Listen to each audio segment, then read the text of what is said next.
இது என்ன வண்டினா Splendor plus BS6 model. இது ஹீரோவில். இதில் என்ன கம்மியாக மைலேஜ் கொடுக்கலன்னு வந்துச்சு.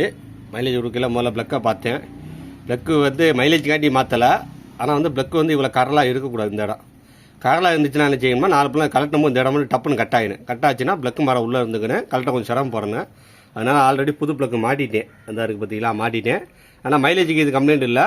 ப்ளக்கு இவ்வளோ கரலாக இருந்தனால இது மாற்றிருக்கேன். ஆமாம், இந்த மாதிரி இருந்துச்சுன்னா மாற்றிக்கிறங்க. எதனால் மைலேஜ் கொடுக்கலன்னு தகவல், அந்த தகவல் சொல்கிறேன் வாங்க. அதுக்கு முன்னாடி என்னென்னா வண்டியில் வந்து ஸ்பீடாமீட்டர் ஓடலைன்னு சொன்னாங்க. ஸ்பீடாமீட்டர் ஓடனே வந்து செக் பண்ணி பார்த்தேன். கேபிளும் போச்சு, உள்ள ட்ரைவும் வரும் வீலுக்குள்ளே இப்படி சுத்தம். அந்த ட்ரைவும் போச்சு.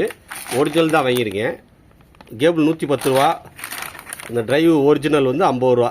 அதாவது எப்போவுமே ஸ்பீடாமீட்டர் கேபிள் வாங்க போகிறதுக்கு முன்னாடி கேபிளை செக் பண்ணேன்னா இந்த சுற்றி பார்த்து உள்ளே சுற்றுதாங்கிறத பார்த்துக்கிறேன்னு. ஆமாம், அது பார்த்துட்டு என்னங்கிறத வாங்குங்க.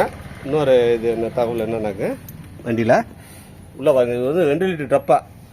ஆயிலை கலட்டுற ஆயில் மாற்றுறதுக்கு 2 லிட்டர் ஃபுல்லாக இருக்குது ஆயில். இவ்வளோ ஆயில் இருந்தாலுமே மைலேஜ் கிடைக்காது.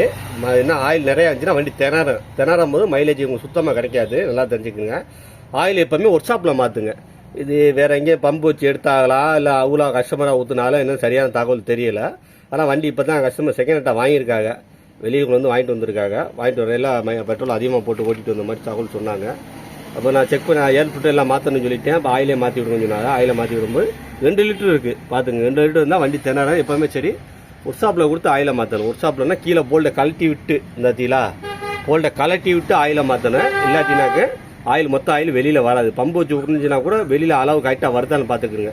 ஏன்னா பெட்ரோல் பல்க்குலாம் அந்த மாதிரி செய்கிறாங்க. ஆனால் பெட்ரோல் பல்க்கு உள்ள ஆளுகளுக்கு எந்தெந்த வண்டிக்கு எவ்வளோ ஆயில் தெளிவாக தெரியாது. அது நீங்கள் கவனித்து பார்த்துக்குறீங்க. என்னென்னு நான் உங்களுக்கு பெருசாக குறை ஒன்றும் சொல்லலை. இருந்தாலும் தவறு நடந்துச்சுன்னா உங்களுக்கு தான் அது பாதிக்கும். ஆமாம், ஏன்னா அவங்ககிட்ட 4 பேரும் போய் கேட்கவும் முடியாது. நல்லா தெரிஞ்சுக்குங்க. அப்போ பார்த்தேன் இதுலாம் நான் உள்ள ஆயில் இருந்துச்சு, எல்லாம் தொடச்சிட்டேன். அப்போ ஏர் ஃபில்டரை பார்த்தா ஏர் ஃபில்டர் பார்த்தீங்களா எவ்வளோ மோசமாக. இந்த மாதிரி இருந்தாலும் மைலேஜ் கிடைக்காது. அப்போ புது ஏர் ஃபில்டர் ஒரிஜினல் தான் வாங்கினேன். இந்த வரேன், இது புதுசு பார்த்தீங்களா, ஒரிஜினல். அங்கிட்டு பார்த்தா கண்ணாடி மாதிரி தெரியணும். தெரியுதா? அந்த தெரியுது பார்த்துங்க. அங்கிட்டு பார்த்தா கண்ணாடி மாதிரி தெரியும். ஒரிஜினல் ஏர் ஃபில்டர் எவ்வளோனாக்கு 240 ரூபா. ஆமாம், மைலேஜ் கொடுக்கலன்னா இந்த மாதிரி நான் சொன்னப்பெல்லாம் மாற்றுங்க. முக்கியமாக ஏர் ஃபில்டரை மாற்றிடுங்க. புது மாடல் இருக்குது. ஏர் ஃபில்ட்ரு ஆயில் கரெக்டான லெவலில் இருக்கான்னு பார்த்துக்கிறீங்க. ஆமாம், ஆயில் இந்த மாதிரி நிறையா இருந்தாலும் மைலேஜ் கிடைக்காது. ஏன்னா வண்டி திணறி ஓடும். அதிகமாக இருந்துச்சு, அளவுக்கு அதிகமாக இருந்துச்சு. நம்மளுக்கு இந்த மூச்சு வாங்குற மாதிரி தான் அதுவும். அதே மாதிரி திணறி ஓடும். முக்கியம் வந்து டயரில் நல்லா ஏறுனா நல்லா இருக்குன்னு நல்லா தெரிஞ்சுக்குங்க. ஏன்னா வண்டி வந்து ரன்னிங் ஃப்ரீயாக இருந்தால் தான் மைலேஜ் நல்லா கிடைக்கும்.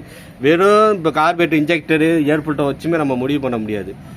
ஏர் மகன் க்ளீனாக இருக்கணும். ஏர் மகன் வண்டி இல்லாமல் வண்டி ஃப்ரீயாக ஓடணும். சேஞ்ச் பண்ணிட்டு ரஃப் இல்லாமல் ஃப்ரீயாக ஓடின வண்டி ஸ்மூத்தாக ஓடினா மட்டும்தான் மைலேஜ் நல்லா கிடைக்கும். நல்லா தெரிஞ்சுக்குங்க. அதனால வண்டியை அப்பப்போ தரவாக செக் பண்ணிக்கிறங்க. முக்கியமாக இன்ஜின் ஆயில் மாற்றையில் போல்ட்டை கழட்டி விட்டு எடுத்துருங்க. அதான் நல்லது வண்டிகளுக்கு.